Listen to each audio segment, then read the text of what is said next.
थे। ऐ मेरी कौम के जवानों, लोगों को तुम्हारे टैलेंट से खतरा है। इनको पढ़ने मत दो, इनको आगे बढ़ने मत दो, इनको तिजारत करने मत दो, इनको जो है माश और मैशत की तरफ आगे बढ़ने मत दो।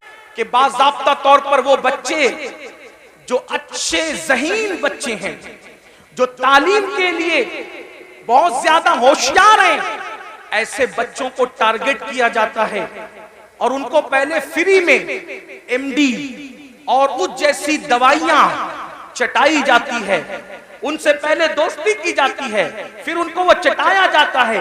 एक दो बार जब इंसान उसको चाटता है और फिर नींद गहरी आती है और उसके जो असरात होते हैं, फिर इंसान अब उसको हासिल करने की कोशिश करता है, तो फिर महंगे से महंगे दाम में उसको बेचा जाता है।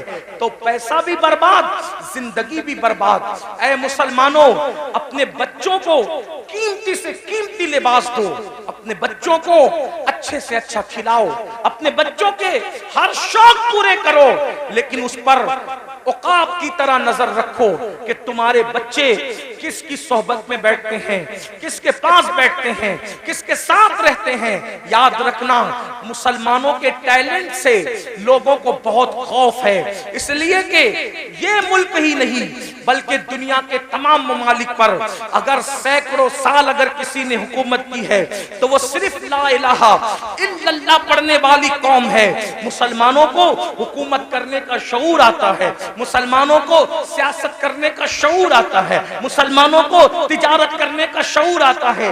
दुनिया जानती है जिस दिन मुसलमान तिजारत की मंडी में डट जाएगा, किसी की माई किसी माँ ने ऐसा लाल पैदा नहीं किया जो वो मुसलमान का मुकाबला कर सके। जब हम ताजिर थे हमारे मुकाबले में कोई ताजिर नहीं था, जब हम सियासत कर रहे थे हमारे मुकाबले में कोई सियासतदान नहीं था, हम इल्म के मैदान में डटे थे हमारे मुकाबले में कोई नहीं था। दुनिया के सारे इंसान बगदाद में और मिस्र में हमारे दरवाजों पर कासे गदाई लेकर इल्म की भीख मांगा करते थे। हाँ हाँ, हम ही थे जो लोगों को जागीरे भीख में अता करते थे, हम ही थे जो लोगों को माला माल करते थे। ऐ मेरी कौम के जवानों, लोगों को तुम्हारे टैलेंट से खतरा है।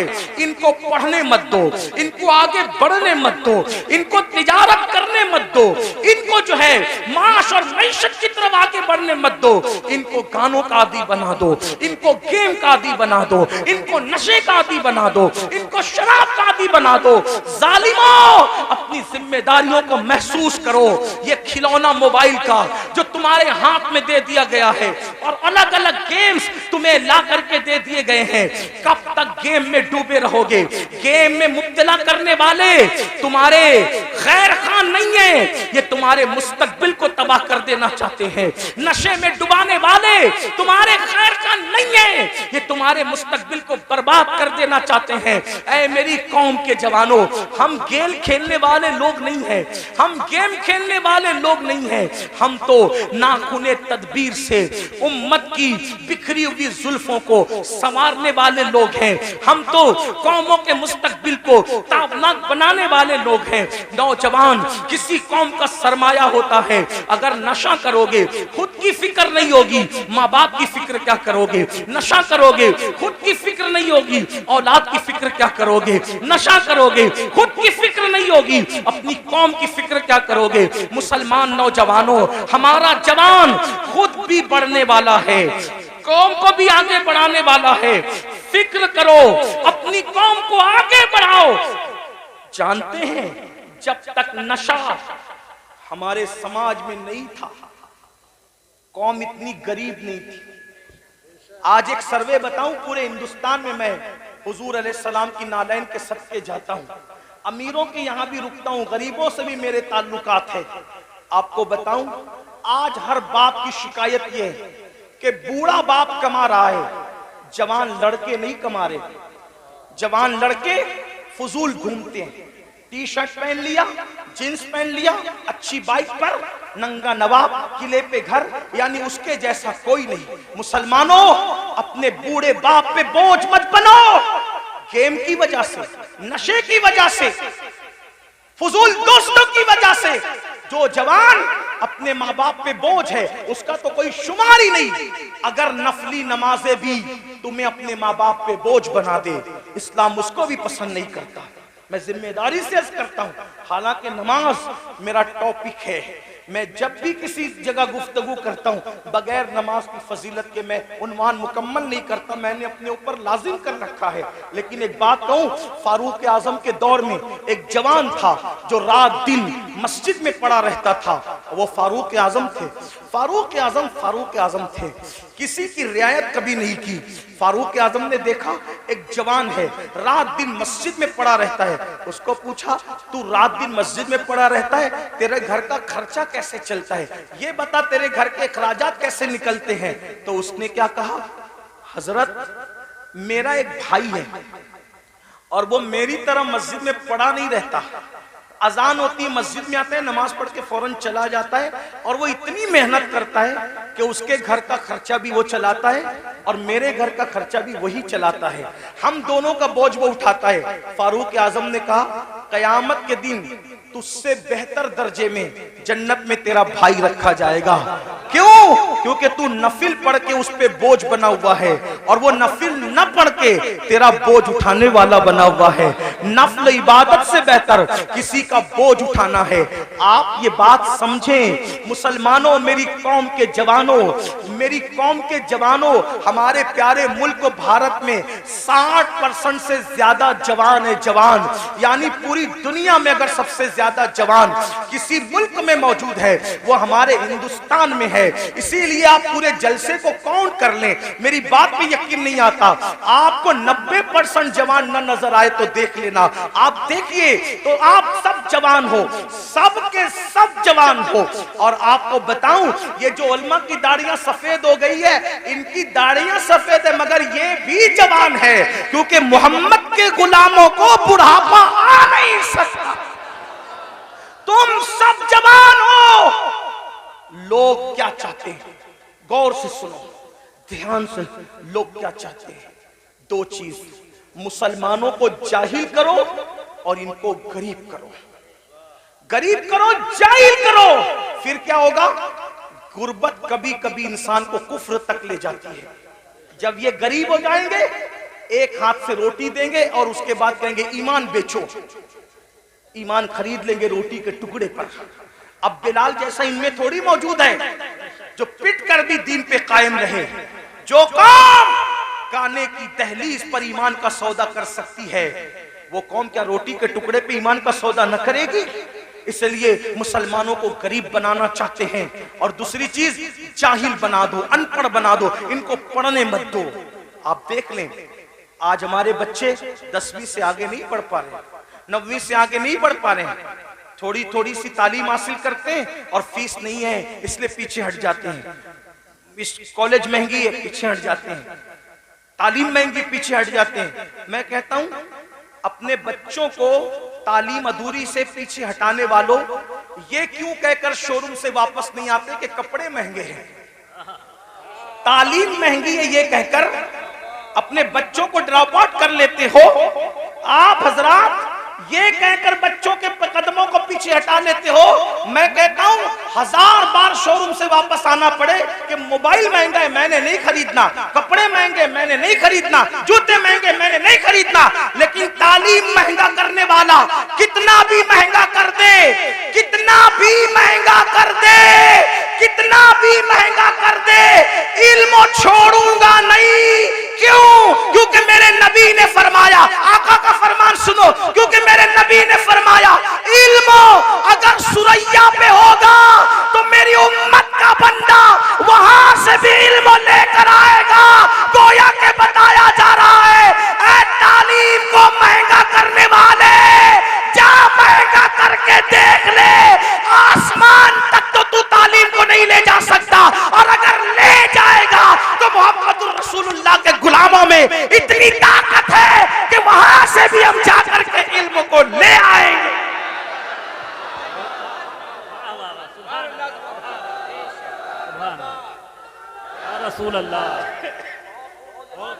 मालदार बनो और एजुकेशन पे मेहनत करो। मैं तो लोगों को ये भी कह रहा हूं, लोग मुझे गाली देते, मुझे लोग जितना गाली देते मेरा वजन उतना बढ़ता है, क्योंकि मैं उन लोगों की परवाह, मुझे ये लगता है कि जन्नत मुझे अल्लाह से लेना है, गाली देने वालों से नहीं। मैं लोगों को ये भी कहता हूं, बड़े गुंबद और बड़े मीनार बनाने की बजाय बड़े इंसान बनाओ, क्योंकि कोई गुंबद अपने जैसा गुंबद नहीं बना सकता, कोई मीनार अपने जैसा मीनार नहीं बना सकता, लेकिन अगर एक अच्छा इंसान बना दोगे तो एक अच्छा इंसान अपने जैसे सैकड़ों अच्छे इंसान बना देगा।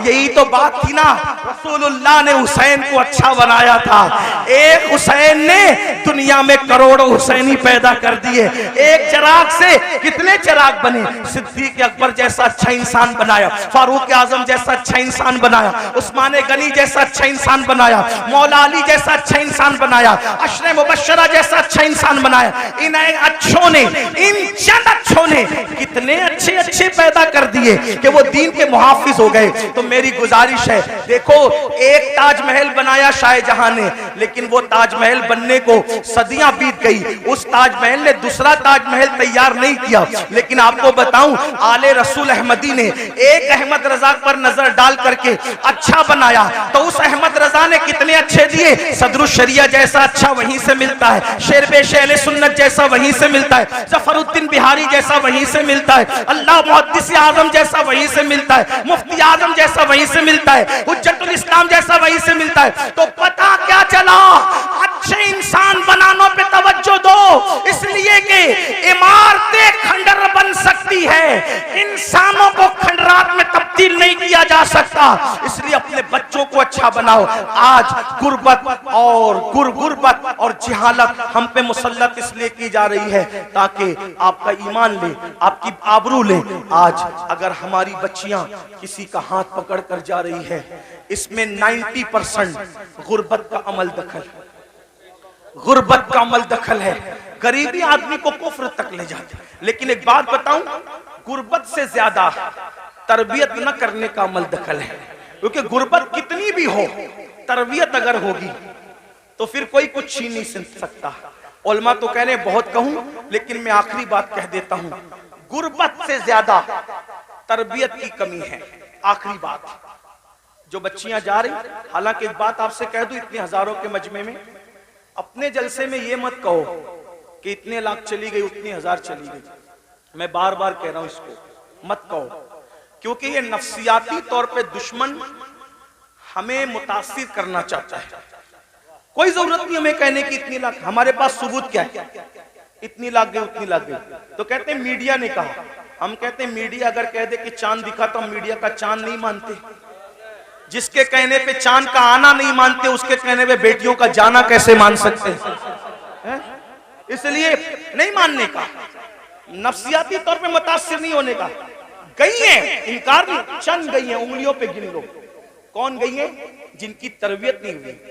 वरना जिनकी तरबियत हुई है वो आज भी गुर्बत के बावजूद चक्की पीस रही है, चरखा चला रही है, बर्तन धो रही है दूसरों के यहाँ जाके, मगर उसकी गैरत का कोई सौदा नहीं कर पा रहा है। हाँ, दामन तवक्कुल की ये शान होती है, पेवन तो लगे होते, गुनाह के धब्बे नहीं होते। हाँ, हमारी कौम की बेटियों के दामन पर पेवन तो हैं, लेकिन गुनाह के धब्बे नहीं है। आज भी हमारी कौम की बेटियां इतनी पारसा और बागैरत है। मैं तो लोगों को कहता हूं, जितनी हमारी बेटियां पारसा है, आज उतनी किसी की मां में भी पारसाई नहीं है। हमारी बेटियों की तरह औरों में पारसाई नहीं है, लेकिन तरबियत का फुकदान है। जो बाप अपनी बेटी को बाजू में बिठा करके ज़िना का सीरियल देखे, जो बाप अपनी बेटी को बाजू में बिठाकर ज़िना का सीरियल देखे, उसकी बेटी भागेगी नहीं तो क्या होगा? जो भाई अपनी बहन के साथ गेम खेले, उसकी बहन और का हाथ ना पकड़ेगी तो क्या होगा? तरबियत करो। कैसी तरबियत? सीरियल दिखाकर नहीं, फिल्में दिखाकर नहीं। अगर तरबियत करना है, ऐसे करो जैसे सैयदा फातिमतुज़ ज़हरा की गई, जैसे खदीजतुल कुबरा ने जिंदगी गुजारी, जैसे अम्मा आयशा ने जिंदगी गुजारी, जैसे इमाम हुसैन ने अपने घर वालों की तरबियत की। उस पर एक आखिरी बात सुनने सबकी तवज्जो चाहता हूँ, खास तौर पे बहनों की। तरबियत हो, गुर्बत कुछ नहीं बिगाड़ती। तरबियत हो, गुर्बत कुछ नहीं बिगाड़ती। आइए, उससे बड़ी गुर्बत किसकी होगी जो करबला में अहलुल बैत को थी, थी, नबी के खानदान को थी। अल्लाह अकबर। आइए उस गुर्बत की एक हल्की सी अक्कासी करता हूँ। उस गुर्बत को देखना है, उस शामे गरीबा को देखो। अल्लाह अकबर। आए थे तो खैमे के अंदर नौजवानों की कसरत थी, खैमे गजगजा रहे थे नौजवानों से। अल्लाह अकबर। लेकिन जब जा रही है सैयदा ज़ैनब पाक करबला आई थी तो दर्जनों जवान थे घर में और खैमे गजगजा रहे थे कड़ियल जवानों की जवानी से।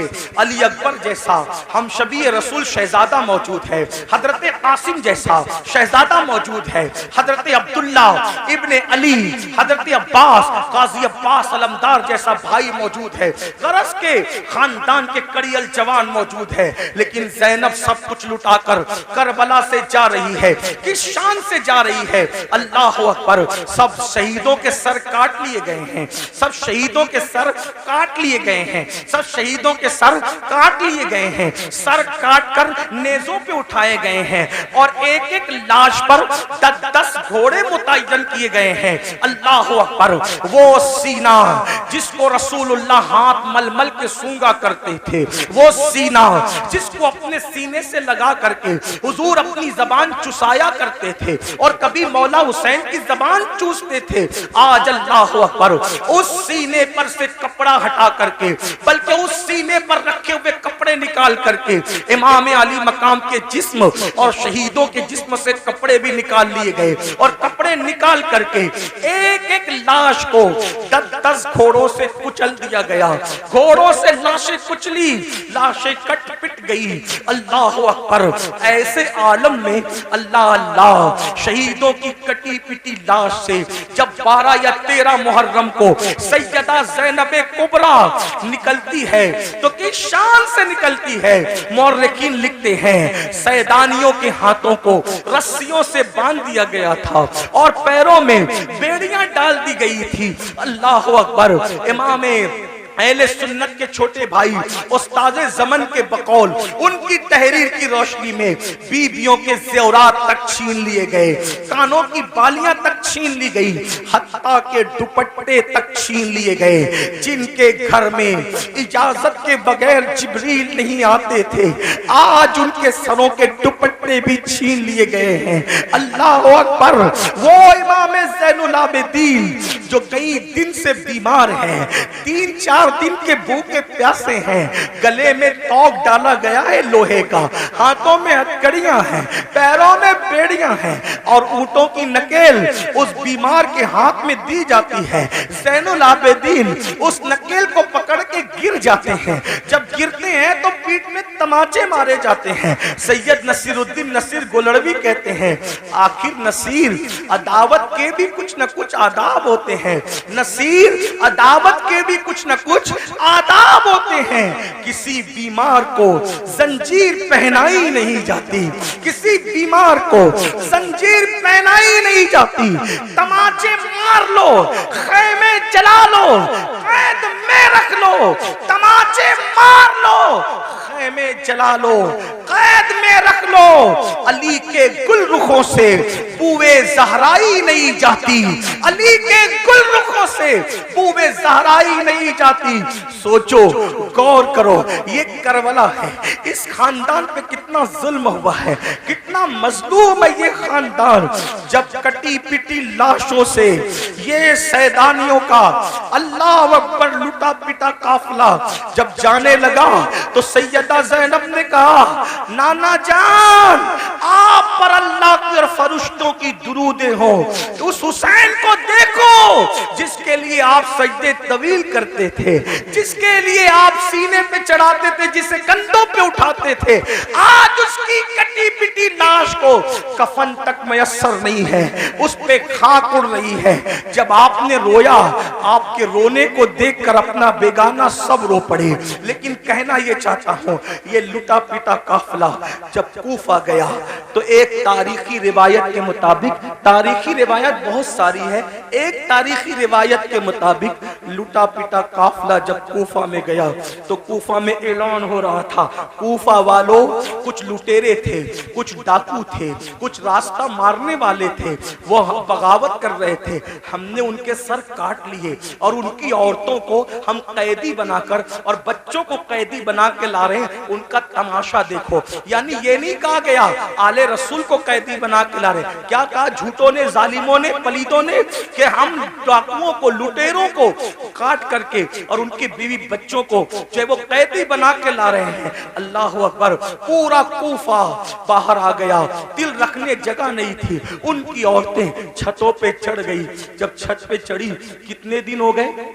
मेरी अपनी छोटी सी मालूमात के मुताबिक करबला वालों को भूख और प्यास से कम 6 दिन से ज्यादा हो गए थे। ज्यादा से ज्यादा 15 भी कर लें, 12 कर लें, जो आपको तहकीक करना हो करें। मैं कोई मुहक्किक नहीं, सिर्फ नसीहत की बात कर रहा हूं। कम से कम 6 दिन हो गए थे भूखे प्यासे होने में। गुर्बत नहीं, तरबियत। गुर्बत नहीं, तरबियत। गुर्बत नहीं लुटा रही हमें, पहले तरबियत का न करना लुटा रहा है। जब ये काफिला जिसमें बीबियों की चादरें छीनी गई, बीबियों को रस्सी से बांध करके नंगी पीठ पर बिठाया गया और कहा गया कि बागियों की औलादों को और बीबियों को कैदी बना के ला रहे हैं, तो कोफा की औरतें छत पे चढ़ गई थी। सैयदा ज़ैनब ने कहा, ऐ नबी की बेटियों, ऐ नबी की बहुओं, ऐ नबी की नवासियों, तुम दुपट्टे से अपना मुंह ढकती थी, अब तुम्हारे पास दुपट्टे नहीं है तो अल्लाह ने तुम्हें बड़े बाल इसलिए दिया है कि अपने बड़े बालों को अपने मुंह पे डाल लो और अपने बड़े बालों से पर्दा करो। मेरी बहनें अगर मौजूद है, ऐ इमाम हुसैन के नाम पर सब कुछ लुटाने वाली मेरी बहन, वहां दुपट्टे नहीं है तो चेहरे के बालों से मुंह ढका जा रहा है। तेरे पास तो हजारों का दुपट्टा है, फिर भी तू मुंह खोल करके वलीमा में जाती है। इमाम हुसैन की रूह पे क्या गुजरती होगी? फिर तू मुंह खोल करके बाजारों में घूमती है, हुसैन पाक के नाना के दिल पर क्या गुजरती होगी? नादान मेरी बहन, यजीदियों के तीर इमाम हुसैन के जिस्म को छलनी करते थे और तुम्हारी बदअमालियां इमाम हुसैन के सीने को छलनी करती है, इमाम हुसैन के दिल को छलनी करती है। यजीदी न बनो, सच्चे हुसैनी बनो। बहरहाल चेहरे पे बाल डाल लिए गए। कूफा की औरतें ने जब देखा, औरतों ने, छोटे छोटे बच्चे हैं, छोटे छोटे बच्चे हैं, औरतें हैं, तो उन्होंने रोटियां और खजूरें फेंकना शुरू की। सदका सदका सदका। आपसे पूछता हूं, गौर करना घर जाके, गर्मी मई के महीने में अगर 16-15 घंटे का रोजा हो जाए ना, तो आदमी तस्बीह पढ़ता है लेकिन तस्बीह पे दिल नहीं लगता, दिल पूरा शरबत और पानी पे लगा रहता है। और सच्ची बात यह है, जब अजान होती है तो आदमी ये भी नहीं देखता मेरी अम्मी ने रोजा खोला कि नहीं, मेरे अब्बा ने खोला कि नहीं, बीवी ने खोला कि नहीं, बच्चे ने पानी पिया कि नहीं, सीधा गिलास में हाथ डालता पहले शरबत और पानी पीता है। 16 घंटे की भूख और प्यास सबको भुला देती है। ये हुसैन पाक के घर की तरबियत थी। 6 दिन से ज्यादा की भूखी प्यासी सकीना, शहजादी सकीना, जिसकी उम्र सिर्फ 7 साल की थी, जब रोटी आई सदका, तो फूफी की तरफ देख के कहती है, फूफी अम्मी, हम तो आले रसूल है ना, हम पर तो सदका हराम है ना, तो क्या इतने दिन भूखे प्यासे रहने से सदका हलाल हो जाता है? इतने दिन भूखे प्यासे रहने से क्या सदका हलाल हो जाता है? तब सैयदा ज़ैनब ने गजबनाक होके कहा, ओ कूफा वालों, हम आले रसूल है, हम सदका खाने वाले लोग नहीं है। और अपनी भतीजी को कहा, मेरी बेटी, हम सदका खाने वाले लोग नहीं, सदका न खाना। आपसे पूछना चाहता हूं, वो सदका, तवज्जो कर, वो सदका जो सिर्फ आले रसूल पे हराम है, तवज्जो, वो सदका जो सिर्फ आले रसूल पे हराम है, इतने दिन की भूख और प्यास के बाद जब उन लोगों ने वो हराम सदका नहीं खाया, तो वो सूद जो सूअर की तरह हराम है, वो सूद जो सूअर की तरह हराम है, वो शराब और नशा जो सूअर की तरह हराम है, वो लोग तैयब और ताहिर रोटियां सदके के नाम पे आए तो नहीं खाते, और तुम कैसे हुसैनी हो कि जो शराब सूद सूअर की तरह हराम है तुम उसको खा करके हुसैनी बनना चाहते हो, घर जा करके सोचो कि क्या कह रहे हो और क्या बन गए हो। अल्लाह हमें ये शऊर अता फरमाए, बदलने की तौफीक अता फरमाए, अपने आप को तब्दील करने की तौफीक अता फरमाए। और गुफ्तगू के दरमियान अगर कोई गलती हो तो अल्लाह माफ फरमाए। अस्तगफिरुल्लाह रब्बी इन्ना रब्बी लगफूरुर रहीम वमा अलैना इल्लल बलाग। अस्सलामु अलैकुम व रहमतुल्लाहि व बरकातुहू।